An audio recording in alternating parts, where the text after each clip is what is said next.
Hello guys, clear topic unit channel पर आपका स्वागत है। तो गाइस, जैसे कि आप देख चुके हैं, आपने खूब एनालिसिस देख लिए होंगे, लेकिन ये वाला एनालिसिस आपका परफेक्ट एनालिसिस होगा। क्यों? क्योंकि इसमें मैं खुद पेपर देख के आया हूँ और एक एक क्वेश्चन किस चैप्टर से कौन सा क्वेश्चन आ रहा है, किस तरीके से आ रहा है, उस तरीक़ों को मैं बताऊँगा और क्या क्या आपको करना है ये भी मैं आपको बताऊँगा। और पेपर इजी आ रहा है, पेपर ज़्यादा हार्ड नहीं आ रहा है टेक्निकल का, और रीजनिंग थोड़ी बहुत हल्की सी मॉडरेट आ रही है, लेकिन वो भी काफ़ी हद तक इजी है। और आपकी जीके थोड़ी मॉडरेट है, वो इजी नहीं है, सही है, क्योंकि उसमें इकोनॉमिक्स के क्वेश्चन और 2019 का ज़्यादा रख रहे हैं। तो मैं पहले टेक्निकल से स्टार्ट करता हूँ, क्योंकि लोगों को सबसे ज़्यादा टेक्निकल का ही ज़्यादा सब्र नहीं होता, इसलिए पहले मैं टेक्निकल से स्टार्ट करता हूँ। ओके गाइस, चलो स्टार्ट करते हैं। तो गाइस, ये पेपर मैकेनिकल के लिए है, सही है। और पहले मैं टेक्निकल का बताऊंगा, उसके बाद रीजनिंग बताऊंगा और उसके बाद अपना जी के बताऊंगा, सही है। तो पहले मैं टेक्निकल कर देता हूं ताकि आप जल्दी से जल्दी उसका रिवाइज कर सकें। तो गाइस, स्टार्ट करते हैं मैकेनिक्स से। एक एक चीज़ बताऊंगा, क्योंकि मुझे अभी क्वेश्चन अभी देख के आया हूँ और अभी क्वेश्चन याद है। तो मैकेनिक्स में पहला आया था पैरेललोग्राम का। मैकेनिक्स में पहला, यानी पैरेललोग्राम में दो वस्तुएं अगर पैरेलल हैं तो वो पैरेलल होंगी। पैरेललोग्राम में वस्तुएं पैरेलल, मतलब जो बल होते हैं वो पैरेलल होते हैं, किस तरीके से या परपेंडिकुलर होते हैं। इजी इजी क्वेश्चन दिए थे, लेकिन हार्ड भी दिए थे, मैं सब बताऊंगा आपको। और आपका बलागुण बताया था कि व्हाट इज बलागुण, सही है। बलागुण क्या होता है, आघूर्ण क्या होता है, या फिर आई बराबर, यानी आपका मोमेंट ऑफ इनर्शिया और फ्रिक्शन। इसके क्वेश्चन आपके इजी इजी पूछे हैं, यानी आपको बेसिक नॉलेज है या नहीं। बलागुण का भी घुमा के पूछ रहे हैं, तो इस तरीके से आपका बलागुण, बल गुणा बल के बीच की लंबवत दूरी को बलागुण कहते हैं। तो ये पूरी डेफिनेशन दे दी, उसमें बलागुण पूछा था।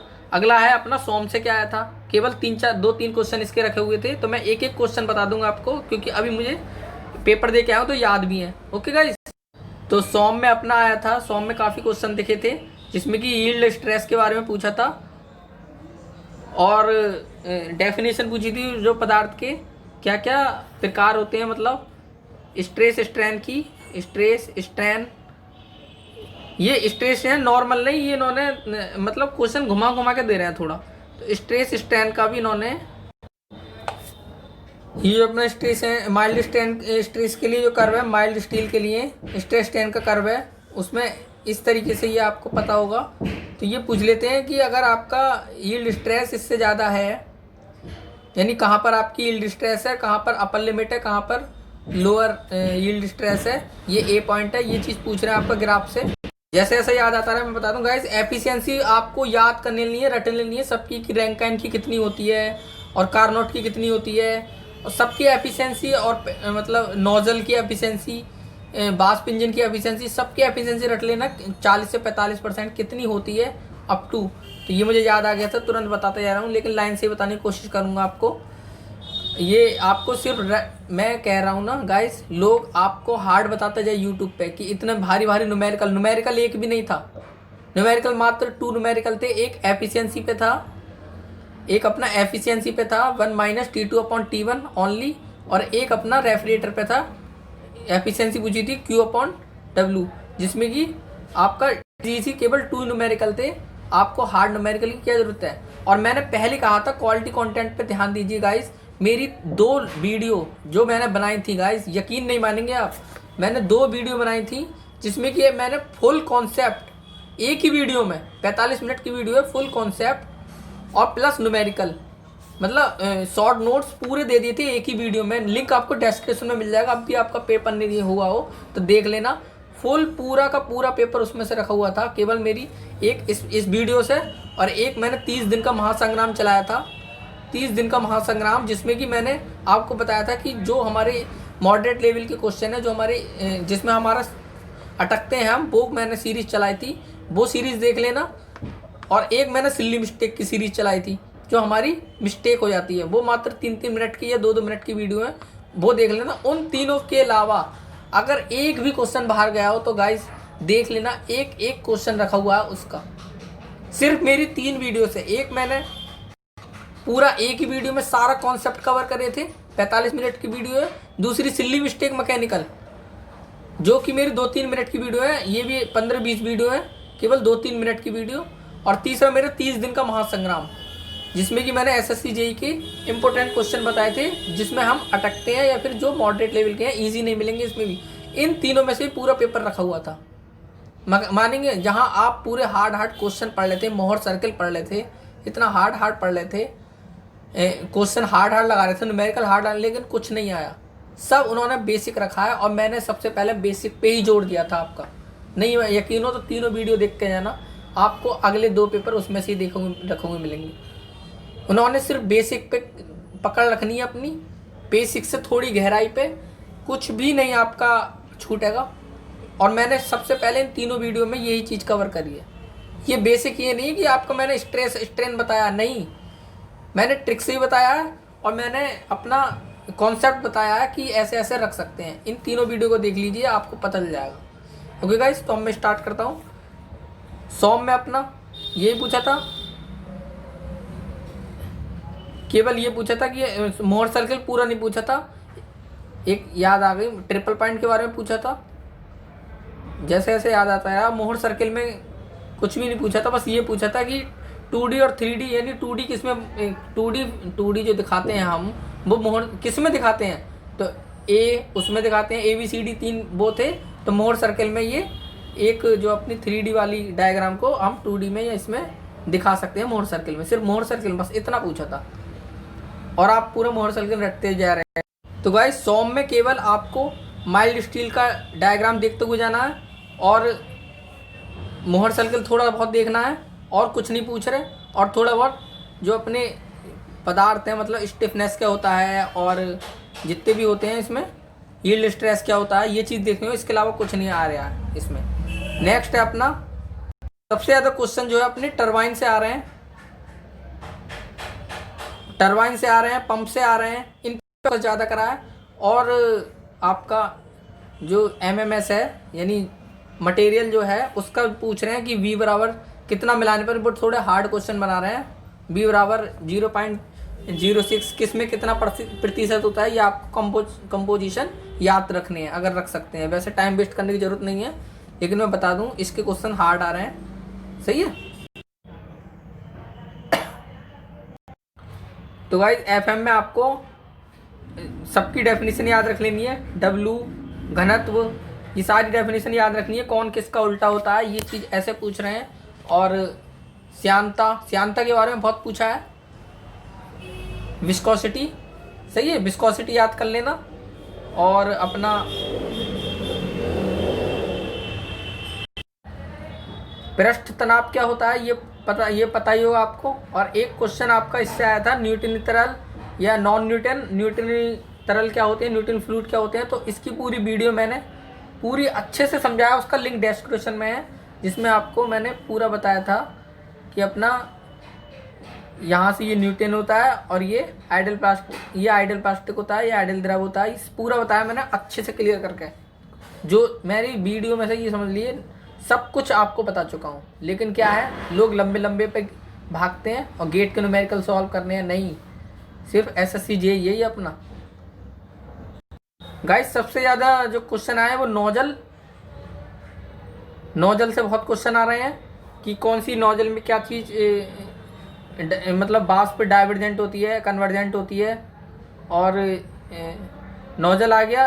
एफिशिएंसी बहुत क्वेश्चन आ रहा है। एफिशिएंसी तो कहीं भी दिख जाए आप रट लो कि रैंकाइन की एफिशिएंसी कितनी होती है, या फिर बॉयलर एफिशिएंसी कितनी होती है। सही है, कहीं भी दिख जाए आपको याद रख लेना है। एक क्वेश्चन उन्होंने तरल की उत्प्लावकता या फिर बॉयंसी पे डाला है। बॉयंसी क्या होती है ये पता ही होगा। और एक मतलब ये जो है स्टेबिलिटी पे डाला है कि कौन किस पे क्या होगा, स्टेबिलिटी कब होगा, बी जी के ऊपर होगा, जी बी के नीचे होगा, ये आपको पता होना चाहिए। और मैं कह रहा हूँ गाइस 45 मिनट और 22 मिनट की 2 वीडियो हैं, जिसमें मैंने एक एक कॉन्सेप्ट आपका क्लियर करा है। उसमें से ही आपके पूरा पेपर फंस गया पूरा। तो आप उसे नहीं देखा हो तो उसे तुरंत लिंक डिस्क्रिप्शन में देख लेना। एक question uniform flow, non uniform flow, ये आपको याद रखने हैं सारे। स्टीडी फ्लो, तो स्टीडी फ्लो के बारे में पूछा था कि किसका dx/dt यानी टाइम के अपेक्षा कहाँ आपका वेग लगातार सेम रहता है, तो वो स्टीडी फ्लो हो जाएगा। तो ये सारे फ्लो आपको याद रखने हैं। और इसके साथ साथ मैं तो ये कह रहा हूँ पाथ लाइन और स्ट्रीम लाइन भी आप याद कर लेना। ओके। और सी डी बराबर सी सी इंटू सी बी होता है। सी डी, सी बी, सी सी और सी बी, इन तीनों की वैल्यू पता होनी चाहिए आपको। ये सब मैंने वीडियो में करा रखा है। ये भी क्वेश्चन आपको पूछा गया कि 0.67 किसकी होती है, और सब ट्रिक से बताया ताकि आपकी वैल्यू दिमाग में बैठ जाए। सही है। समान असमान यूनिफॉर्म फ्लो, ये आपको पता होना चाहिए। सब पूछे गए हैं क्वेश्चन। एक क्वेश्चन आपका ऑरिफिस से आया था। अभी मैं इसकी कर रहा हूँ, एफएम पे पहुंच गए अपने। इसके बाद टॉम की और जितनी भी थर्मोडायनेमिक्स सबका एनालिसिस देना है मुझे, किसमें से कितना पूछा गया है। तो गाइज एक एक वीडियो देखना, और इसके बाद जीके और रीजनिंग का भी आपको ऐसे ही बताऊंगा। एक क्वेश्चन डिफरेंशियल ट्यूब। ये ट्यूब जो है जो अपनी मापती है, यू आकार की ट्यूब जो होती है, ये आपको पता होना चाहिए एक एक चीज़। इसमें ये पूछा था कि ये ट्यूब किस आकार की होती है, तो वी आकार की, यू आकार की। इतने सिंपल क्वेश्चन आ रहा है, तो यू आकार की ये ट्यूब होती है। इस तरीके से पूछा, बेसिक नॉलेज आपको फुल होनी चाहिए। नेक्स्ट क्वेश्चन इंपॉर्टेंट, जो पाइप अचानक बहाव बंद होने पर, पाइप में अचानक बहाव बंद होने पर क्या होता है, तो वहाँ वाटर फ्लो था या, तो इसका आंसर है हैमर ब्लो। यानी पाइप में वाटर फ्लो मत कर देना, गलत है, हैमर ब्लो होता है पाइप में अचानक फ्लो बंद होने पर। ये क्वेश्चन पूछा गया था फ्लो थ्रो पाइप में से। और आपका उसकी एफिशिएंसी पूछी गई थी कि जो पाइप के माध्यम से मतलब transmission through a pipe the maximum efficiency. तो गाइस याद कर लेना जितनी भी आपको याद है। तो इसकी एफिशिएंसी होती है 66.67%। तो सारी एफिशिएंसी याद, ये आपको याद नहीं होगी कि पाइप की एफिशिएंसी कितनी होती है जब उसका फ्लो होता है, मैक्सिमम एफिशिएंसी। तो मैं एक द्रव का प्रवाह किससे नापा जाता है, तो वो वेंचुरीमीटर। और जितनी प्रवाह है या फिर वेंचुरीमीटर से द्रव का प्रभाव नापते हैं। और अपना पिटॉट ट्यूब से क्या करते हैं, तो ये द्रव का वेग नापते हैं। ये सब कुछ आपको पता होना चाहिए। ये क्वेश्चन एनोमीटर, डायनेमोमीटर और ये सब के बारे में खूब पूछा गया है। प्रवाह नोजल, नोजल क्या करता है, orifice, rotameter, pitot tube, current meter, ये सारी चीज़ बहुत पूछ रहा है वो। और अमीटर, और इसकी यूनिट भी पूछ रहा है कि प्रतिरोध की यूनिट क्या होती है। सही है। और ये मेजरमेंट के बहुत क्वेश्चन आ रहे हैं इसके, कि आपका क्या चीज़ क्या नापती है, यानी दाब किससे नापते हैं, तो मैनोमीटर। तो जितने भी आपकी मापन है, लर्निंग प्रोसेस है, सब आपको याद रखना ही पड़ेगा। और मैंने वीडियो बनाई है कि हमें क्या क्या लर्न करना है।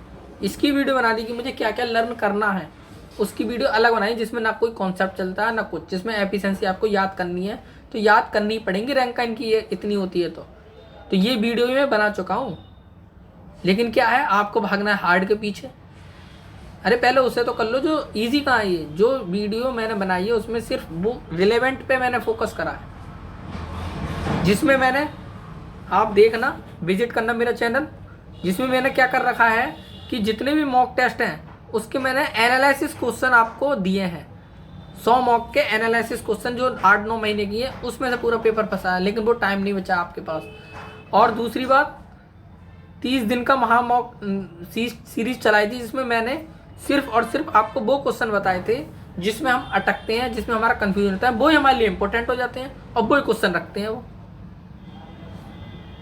सही है ना। तो गाइस नेक्स्ट चैप्टर पे चलते हैं, जो कि फेवरेट था इस बार एसएससी का। वो था हाइड्रोलिक मशीन और नोजल, यानी हाइड्रोलिक मशीन और बॉयलर, नोजल और पंप। ये 3-4 चीज़ें बहुत फेवरेट थी इस बार एसएससी की, जो इन्होंने भर भर के क्वेश्चन दिए हैं। एफिशिएंसी पूछिए टरबाइन की पूरी, कि क्या हाइड्रोलिक एफिशिएंसी है, क्या मैकेनिकल एफिशिएंसी है, क्या वॉल्यूमेट्रिक एफिशिएंसी है, क्या ओवरऑल एफिशिएंसी है, एयर स्टैंडर्ड एफिशिएंसी किसे कहते हैं, वो आईसी में पूछा था। और यही चीज़ पूछी थी, सारी एफिशिएंसी आपको याद कर लेनी है। पेल्टन टरबाइन क्या होती है, प्रतिक्रिया टरबाइन क्या होती है, और अपना पंप मतलब अपकेंद्री पंप जो है, सेंट्रीफ्यूगल पंप किसका उल्टा होता है, ऐसे क्वेश्चन पूछे गए हैं।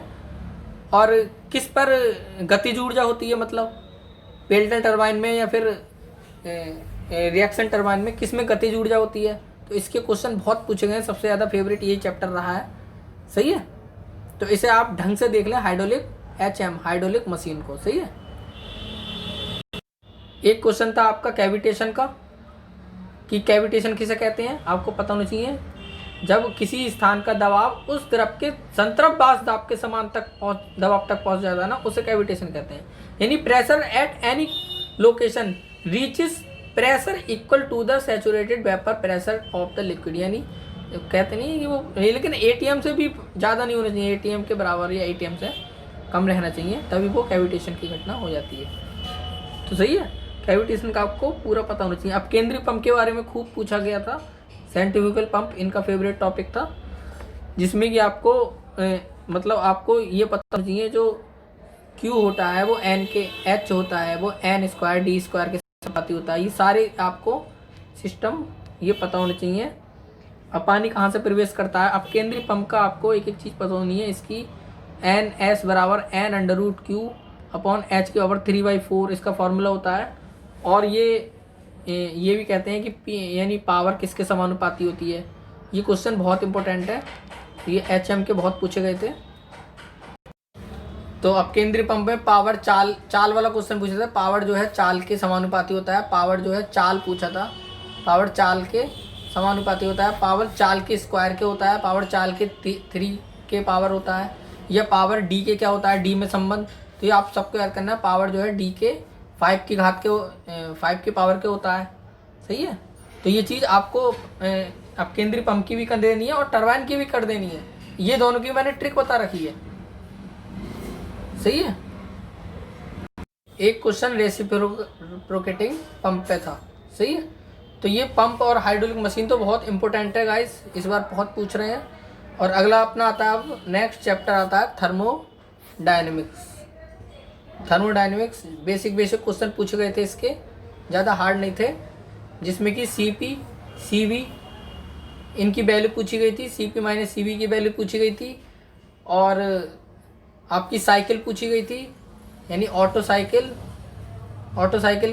के लिए 2 होते हैं, मतलब समतापी होता है, समदाबी होता है, समायतनिक होता है। तो इसके प्रोसेस पूछे गए थे ऑटो के। सही है, और अपना यूनिवर्सल गैस कांस्टेंट और गैस कैरेक्टरिस्टिक गैस कांस्टेंट ये पूछा था। तो देखिए इसकी मैंने ट्रिक बताई, यूनिवर्सल, तो इसमें R बार कहते हैं, यानी जिसमें N लग रहा है वो यूनिवर्सल आएगा। PV बराबर NRT में, तो NRT P बराबर NRT में जिसमें N है तो वहाँ R बार होगा। तो R बार की वैल्यू आपको पता होनी ही चाहिए।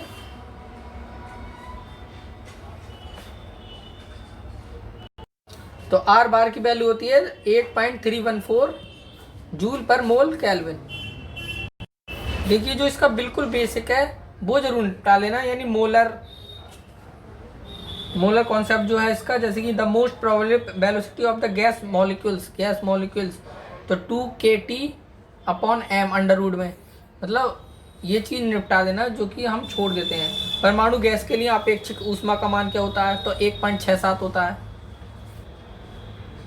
तो डायरेक्ट इन चीज़ों से बहुत क्वेश्चन आ रहे हैं, यानी R बराबर MRT NRT में कंफ्यूज करेंगे आपको, तो आपको ये पता होना चाहिए।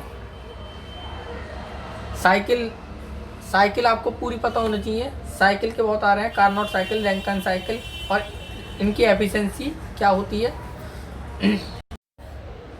कार्नोट पे 1 - T2/T1 अपना, इस पे एक न्यूमेरिकल आया था और एक उसका आया था रेफ्रिजरेटर का, इसके अलावा एक भी न्यूमेरिकल नहीं मिला है, एक भी।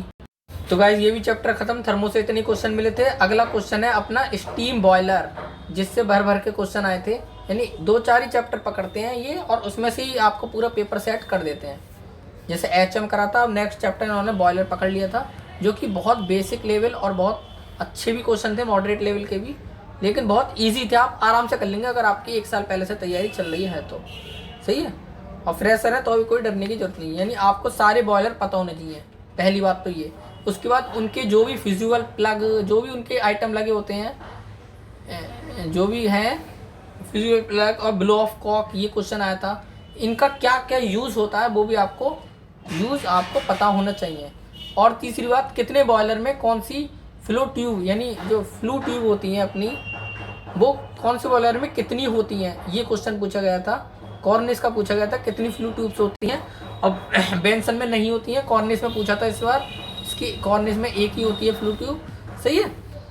और लोकोमोटिव बॉयलर का पूछा था, लंकासायर बॉयलर पूछा था, और उच्च दाब और निम्न दाब यानी हाई प्रेशर बॉयलर और लो प्रेशर बॉयलर, ये कौन कौन से होते हैं ये आपको पता होना चाहिए, क्योंकि इस बार लो प्रेशर बॉयलर या वो हाई प्रेशर बॉयलर पूछा था, और आपको ये पता होना चाहिए, यानी बॉयलर आपको पूरे ढंग से पता होना चाहिए, ज़्यादा डीप में नहीं जाना है, सिर्फ और सिर्फ बेसिक नॉलेज आपको पूरी बॉयलर की पता होनी चाहिए। बॉयलर माउंटिंग क्या होता है ये पूछा था, माउंटिंग, तो बॉयलर माउंटिंग क्या होता है, तो बॉयलर की सुरक्षा और मतलब सुरक्षा के लिए जो है जो युक्ति लगाई जाती हैं खूब सारी, उसे बॉयलर माउंटिंग कहते हैं, सही है। यानी ये जो लगाई गई water level indicator, pressure gauge, safety valve, stop valve, feed check valve, blow off cock, fusible plug, और ये जो होती हैं सारी युक्तियाँ यही अपनी माउंटिंग कहलाती हैं।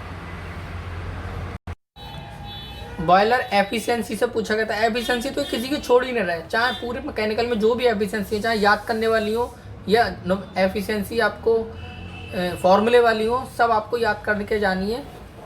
एफिशिएंसी के कम से कम 8 क्वेश्चन थे, सही है, पूरी बुक में से। और बॉयलर रेटिंग किलोग्राम पर घंटा, ये बॉयलर रेटिंग इसमें नापते हैं,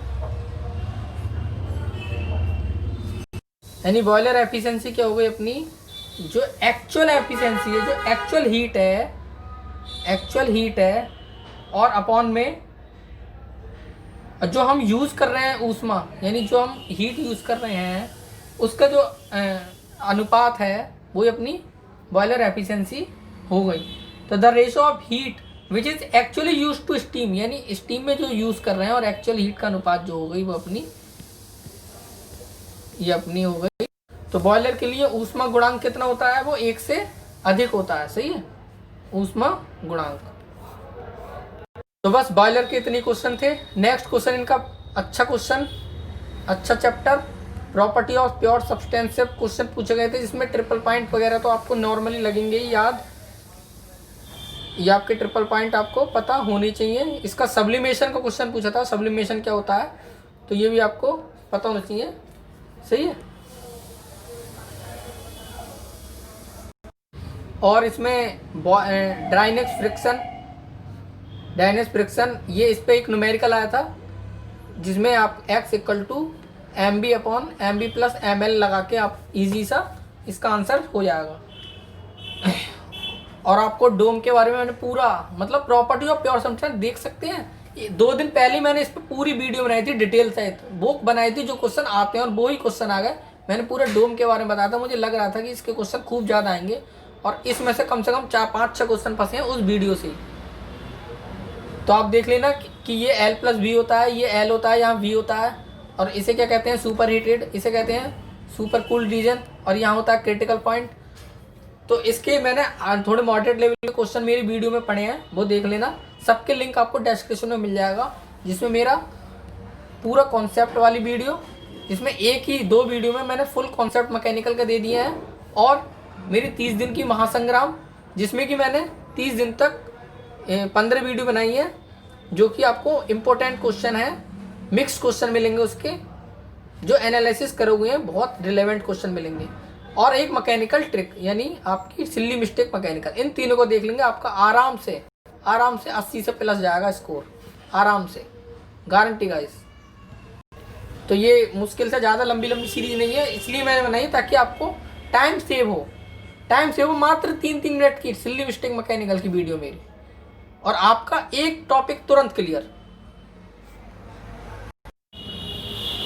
तो सब्लिमेशन क्या होता है मैं बता, ये होता है सब्लिमेशन, ये इवोपरेटर हो गया, वो सॉरी इवोपोरेशन लाइन हो गई, और ये हो गई फ्यूजन लाइन, सही है। ये लिक्विड होता है, ये सॉलिड होता है, ये वेपर होता है, यानी सॉलिड से वेपर में चेंज हो रहा है तो वो सब्लिमेशन हो जाता है।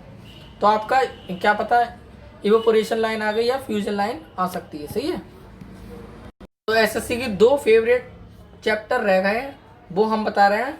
एक था नोजल, जो मैंने बता दिया, और एक था इनका रेफ्रिजरेटर का। तो इन्होंने नोजल का इतने क्वेश्चन रखे थे, इसके न्यूमेरिकल भी इसमें से रखा था, एफिशिएंसी भी रखी थी, और R112 को क्या कहते हैं, आर घरों में कौन सा यूज़ होता है, R64 को क्या कहते हैं। इस तरीके से क्वेश्चन थे रेफ्रिजरेटर के। और डोमेस्टिक के लिए कौन सा यूज़ होता है, और R164 में नाइट्रोजन होती है, सोडियम ऑक्साइड होता है। ऐसे 4 ऑप्शन थे। R112 में क्या क्या होता है, इस तरीके से आपको पता होना चाहिए। तो ये थोड़ी डीप क्वेश्चन थे थोड़े, जो कि बच्चों को कम ही पता होते हैं। सही है। और भाप नोजल से अपना स्टीम नोजल से क्या था, नोजल से क्या था, मतलब अपसारी नोजल क्या होता है, अपसारी यानी अभिसारी और अपसारी नोजल क्या होता है, यानी नोजल को खोल दिया जाए तो वो डाइवर्जेंट जाएगा या फिर कन्वर्जेंट होगा। इस तरीके से पूछा था। सही है। और इसके क्वेश्चन थे एयर कंप्रेसर से क्वेश्चन था, मतलब आपका क्लियरेंस वॉल्यूम क्या होता है, और एयर कंप्रेसर क्या होता है। A machine use to raise the pressure of air is called air compressor. सही है। सूचित शक्ति क्या होता है, यानी इंडिकेट पावर क्या होता है, मीन इफेक्टेड प्रेशर क्या होता है, और द कैपेसिटी ऑफ कंप्रेसर किस में होती है, मीटर क्यूब पर मिनट में। सही। स्वेप्ट वॉल्यूम क्या होता है, क्लियरेंस वॉल्यूम क्या होता है। ये क्वेश्चन आपके इसके क्वेश्चन, यानी मेरे में तो क्लियरेंस वॉल्यूम आया था सुबह 10 बजे के पेपर में, और स्वेप्ट वॉल्यूम और इनका अपॉन क्या होता है, ये आपको पता होना चाहिए। केमिस्ट्री के क्वेश्चन भी बहुत रखे हुए मिले थे, यानी आपके इलेक्ट्रोप्लेटिंग क्या होती है, इलेक्ट्रोडायलिसिस क्या होती है, इलेक्ट्रोलाइटिंग क्या होती है, एल्युमिनियम की प्लेट अगर डुबो दी जाए तो क्या, इस तरीके से भी आपको, जो कि आउट ऑफ सिलेबस कह सकते हैं, ये भी क्वेश्चन आपको मिले थे केमिस्ट्री के। एल्युमिनियम को डुबो दिया जाए और आपकी प्रोडक्शन बिल्कुल गायब थी गाइस, यानी आपकी ना वेल्डिंग थी ना लेथ थी। ये प्रोडक्शन आपकी मुश्किल से बहुत कम आई थी, आई नहीं थी, ना के बराबर थी। आप प्रोडक्शन छोड़ भी देंगे ना, ऐसी पेपर करे आते तो आपके आराम से इसमें काम हो जाता। प्रोडक्शन में मेहनत करने का कोई फ़ायदा नहीं है। ना वेल्डिंग, मतलब जितने भी मेन चैप्टर होते हैं वो कुछ भी नहीं आया था प्रोडक्शन का। ना पाउडर मेटल, ना कास्टिंग आई थी, ना पैटर्न आया था, ना मोल्डिंग सैंड आया था, ना अपकेंद्री ढलाई, कुछ भी नहीं आया था, ना रोलिंग एक्सट्रूजन वेल्डिंग, कुछ भी नहीं आया। सिर्फ आपका मटेरियल साइंस तक इन्होंने ब्रेक लगा दिया, और यहीं तक ही आपके एक ही चैप्टर के पीछे पड़ जाते हैं एसएससी वाले, सब में से कुछ नहीं देते। सही है। और इस बार आपकी हीट ट्रांसफ़र बिल्कुल गायब थी, हीट ट्रांसफ़र का एक भी क्वेश्चन नहीं आया था आपके पेपर में इस बार। अगले पेपर की पता नहीं, लेकिन जो मैं बता रहा हूँ आप उन चैप्टर को तो क्लियर करके ले जाइए। सही है। आपके पूरे नंबर आएंगे पूरे, बस उसका पूरी डीप नॉलेज ले लेना। जो जो चैप्टर में बताए हैं, जैसे एचएम, नोजल, बॉयलर, इन सब की एक एक जानकारी ले लेना। आईसी इंजन का भी बेसिक पूछा था, आईसी इंजन में भी कुछ नहीं था, केवल बेसिक आपको पूछा था कि मतलब ऑटो साइकिल, और ये मतलब पेट्रोल और डीजल का कुछ भी नहीं, पेट्रोल डीजल कुछ नहीं पूछा था इन्होंने। बस इसमें थोड़ा स्नेहन का पूछ सकते हैं कि ये ग्रीस क्या है, तो ये ठोस और तरल, ये ठोस में आती है ग्रीस। ये स्नेहन के बारे में पूछा था, स्नेहन प्रणाली, लुब्रिकेशन सिस्टम का। बस इजी सा आप बेसिक कॉन्सेप्ट अपने अंदाजे से भी लगा सकते हैं। अगला रेफ्रिजरेटर, जो कि बहुत इंपॉर्टेंट है, इस चैप्टर को याद कर लीजिए। इसका क्वेश्चन, इसकी एफिशिएंसी पूछी थी। सही है। रेफ्रिजरेटर की W/Q, ये Q/W, जिसमें कि इसका 210, ये याद कराया था मैंने आपको, 210 किलो जूल पर सेकंड नहीं होता। ये मैंने आपको बार बार बताया, अपनी जो भी मैंने 30 दिन का संग्राम चलाया, महासंग्राम 30 दिन का, ये सिल्विस्टिक मैकेनिकल में बताया है, और अपना 45 मिनट की वीडियो जो है, एक वीडियो में फिर उसमें बताया कि 210 किलो जूल पर मिनट होता है। ये अपना 1 टन रेफ्रिजरेटर का मतलब होता है। COP पूछी थी इसकी, और डोमेस्टिक रेफ्रिजरेटर में क्या यूज़ होता है, इस तरीके क्वेश्चन। और 1 टन प्रशीतन, 1 टन क्या कहते हैं, 1 ton 1 ton refrigerator 210 kilo joule per minute होता है। और रेफ्रिजरेटर का वही वाले क्वेश्चन जो बता दिए, R112, R116, घरेलू रेफ्रिजरेटर में कौन सा रेफ्रिजरेंट यूज़। सही है। अब मशीन डिजाइन और टॉम और बची हैं, इसके क्वेश्चन और पूछे गए थे। टॉम में रिवेट के बारे में पूछा था, बोल्ट के बारे में पूछा था, किसके दोनों तरफ चूड़ियाँ होती हैं, और स्टड क्या होता है। इस तरीके से आपके बेसिक मशीन डिजाइन में भी क्वेश्चन बने थे।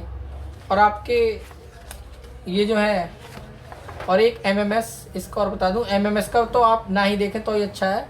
पहले याद आता कि एनआई मिलाने पर या कार्बन मिलाने पर क्या हो जाता है, लेकिन अब ऐसे क्वेश्चन आते हैं कि वी की कंपोजिशन कितना होता है, तो ये तो आपको किताब में भी कितना भी रट लीजिए तभी आपका हो पाएगा, वरना आप इस क्वेश्चन को छोड़ के हैं तो बढ़िया। आयरन कार्बन डायगन के बारे में पूछा था इसका, तो इसके क्वेश्चन थोड़े हार्ड बने थे जो कि दिक्कत कर रहे थे। सही है। अब टॉम पे आते हैं, लास्ट चैप्टर। इसके बाद अपना ना कोई प्रोडक्शन है ना कुछ है, सिर्फ टॉम था। टॉम में क्या है, प्रोडक्शन नहीं है, सॉरी प्रोडक्शन कहाँ से आ गई। टॉम में डायनेमोमीटर क्या होता है, गियर बिल्कुल गायब थी। और अपनी टॉम में मैकेनिक्स के बारे में याद कर लेना, मैकेनिक्स सिर्फ इसकी डेफिनेशन पूछी थी, लेकिन आपको पता होना चाहिए कि टाइप्स ऑफ इन्वर्जन क्या होते हैं, ये भी आपके सबको पता होना चाहिए कि डबल में कौन से सबके एग्जाम्पल आपको याद करने पड़ेंगे। सही है। लेकिन आया नहीं था ये, मैं बता रहा हूँ, आया तो सिर्फ ये था कि अगर आपको लिंक एक मतलब डेफिनेशन आई थी, मैकेनिक्स की डेफिनेशन आई थी और आंसर डेफिनेशन मैकेनिज्म लगाना था। तो टॉम में अपना जो अपना बेल्ट, रोप, चेन ड्राइव और क्लच और डायनोमीटर, इसके बारे में ही उन्होंने इसी चैप्टर से उठाए थे सारे क्वेश्चन जो भी टॉम के उठाए थे, और एक मैकेनिक्स में उठाया था। तो डायनोमीटर का क्या यूज़ होता है, और मतलब बेल्ट ड्राइव का नहीं पूछा था, उसका पूछा था डायनेमोमीटर तो हो ही गया, और इंडिकेट पावर।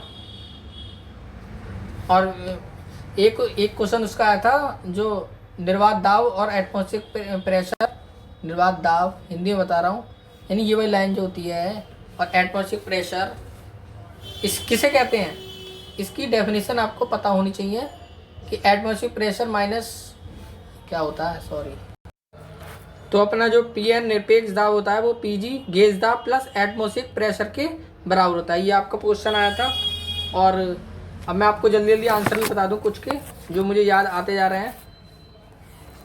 क्योंकि एक जो डायनोमीटर होता है वो पावर मेजरिंग डिवाइस होता है, लेकिन अवशोषण और प्रेशर डायनोमीटर में एक होता है ट्रांसमिशन डायनोमीटर। ये आया था, तो ये घर्षण शक्ति यानी फ्रिक्शन पावर को नापता है। सही है, मापता है। और जो अपनी पावर थी उसकी, जो पंप का बताया था मैंने, पावर जो है चाल के एन क्यू के होता है, D5NQ। ये याद रखना, D5NQ यानी D के 5 के होता है और N के Q के समानुपाती होता है। और एक क्वेश्चन था आयतन अपरूपण प्रतिबल अपॉन अपरूपण विकृति, यानी shear stress upon shear strain. ये वास्तविक द्रव होता है, यानी रियल द्रव होता है, यानी shear stress upon shear strain, तो वो हो गया वास्तविक द्रव या रियल फ्लूइड। तो यही क्वेश्चन थे गाइस, पूरा मैंने परफेक्ट एनालिसिस करके दिया आपको, एक एक चैप्टर से किस किस तरीके से क्वेश्चन आ रहे हैं टेक्निकल के, मैंने आपको पूरा बता दिया, जिसमें आपको हार्ड चीज़ छोड़ देनी है। साइक्रोमेट्रिक चार्ट, प्रोडक्शन कुछ नहीं आया है, प्रोडक्शन आपका कुछ भी नहीं आया है। और आपको बेसिक नॉलेज, एफिशिएंसी सबकी याद होनी चाहिए, जिसमें कि एफिशिएंसी मैं बता दूं आपको, एक क्वेश्चन इसका भी आया था कि ये आवेग वाष्प टरबाइन जो है उसका DOF कितना होता है, तो उसका 0 होता है आवेग वाष्प टरबाइन का DOF यानी डिग्री ऑफ फ्रीडम। और गाइस अब मैं बता देता हूँ, रीजनिंग बहुत इजी आ रही है, आपको कुछ करने की जरूरत नहीं है, आपको सिर्फ डाइस वगैरह अगर आपको नहीं आता हो डाइस वगैरह देख लीजिए, बाकी आपकी इजी रीजनिंग है, आप आराम से कर लेंगे। और इसके क्वेश्चन ज़्यादा फंसा रहे हैं, वो जो नंबर सीरीज होती है वो आप करेंगे भी तो अभी कोई फ़ायदा नहीं। लास्ट टाइम आप टेक्निकल ही पढ़िए और रीजनिंग का एक एक क्वेश्चन आप खुद कर लेंगे अगर नहीं भी पढ़ा होगा तो। सही है, रीजनिंग आपकी थोड़ी बहुत भी अगर क्लियर है तो आप आराम से कर लेंगे। और दूसरा अपना जी के थोड़ी मॉडरेट लेवल है, जिसमें इकोनॉमिक्स क्वेश्चन, इकोनॉमिक्स और 2019 और 20 में से शुरू के करंट अफेयर्स दे रहे हैं, 2019 का दिसंबर, 2020 का जनवरी, इस तरीके से आपके करंट अफेयर्स आ रहे हैं। तो आपको पीछे करंट अफेयर्स में जाना है, ये ना कि पिछले 6 महीने 2020 और 2019, लेकिन 19 में वो ही दे रहे हैं जो आपके जैसे सूचकांक, खेल का इम्पोर्टेंट, 19 का केवल वो ही देखना है और 20 का इम्पोर्टेंट सब कुछ देखना है।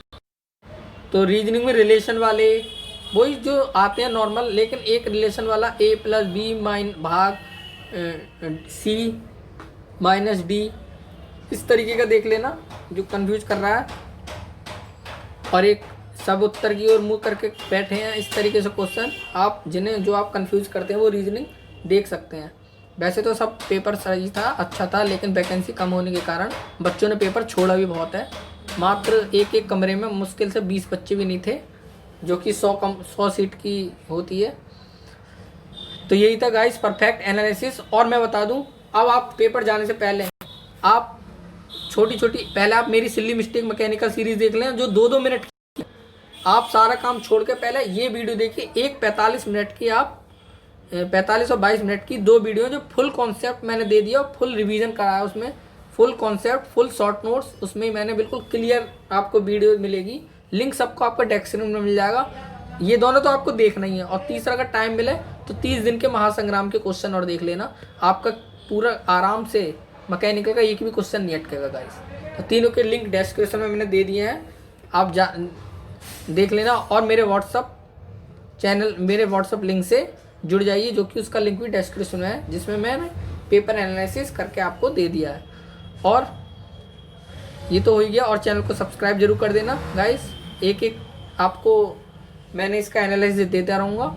और जो जो इम्पोर्टेंट आपको, ये यूनिक चैनल है गाइस, पूरे यूट्यूब का एक अनोखा चैनल जो आपका टाइम सेव करता है, और एक क्वालिटी कंटेंट पे जोर देता हूँ मैं। और टाइम कैसे सेव करा जाए, ये नहीं कि मैं भी चाहता कि रीजनिंग के इसमें से इतने क्वेश्चन आए, ये क्वेश्चन आए, ये नहीं, ऐसे एनालिसिस नहीं करना। मुझे एक एक चैप्टर से क्या क्या क्वेश्चन किस तरीके से बन सकते हैं आगे क्वेश्चन, इस तरीके से बताया है। तो गाइस मेहनत अगर अच्छी लगी हो तो चैनल को सब्सक्राइब करें, शेयर करें, लाइक करें, और जो भी बात है अपनी कमेंट में कह सकते हैं, शेयर कर देना गाइस। हाँ, विनती आपसे यही है कि आप इन 2-3 वीडियो को जो लिंक डिस्क्रिप्शन में है उन्हें देखते हुए जरूर जाइए और चैनल पे विजिट करिए। आपका जरूर 100% बेनिफिट होगा एग्जाम में। पूरे क्वेश्चन इसमें से रखे हुए आए थे आज के पेपर में, तो और बेसिक आपको पूरी नॉलेज मिल जाएगी अगर आते भी है तो। थैंक यू गाइस, क्योंकि मैंने उसमें अपनी ट्रिक से आपको दिमाग में बिठाने की कोशिश करी है। तो थैंक यू गाइस, चैनल को सब्सक्राइब करते हुए जाएगा, जरूर आपको 100% बेनिफिट मिलेगा। Thank you, bye bye.